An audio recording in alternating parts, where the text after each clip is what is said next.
ছেলে মেয়ে হচ্ছে, কিন্তু কেউ নিজের ঠিক থেকে করছে, তো ওরা ঠিক সংসার করছে।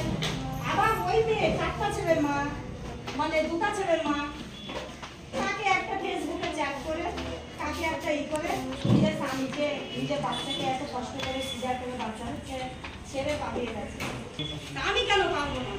ঠিক আছে, মেয়েরাই পাচ্ছে, কেউ পাচ্ছে না। কিন্তু আমাদের এখনো মুখ্যমন্ত্রী মহিলা হচ্ছে মমতা ব্যানার্জি। আমরা কেন পারবো না? একটা মেয়ে যদি আগাতে পারে, কষ্ট সহ্য যন্ত্রণা সহ্য করে চলতে পারে, আমরা কেন পারবো না? আমরা পারবো? এটা সবাই বলতে পারবে কি পারবো? এবার যদি বলি কি না আমি পাবো না, সেটা আমার দোষ। আমাকে তো শিক্ষা দান দিয়েছে বাবা মা, আমার বিয়ে দিয়েছে, কিসের জন্য? আমাকে সংসার করে খাওয়ার জন্য। আমি যদি একটা অপর ছেলেকে বিশ্বাস করে চলে গেলাম, তো কার দোষ ওটা? বাবা মা দোষ।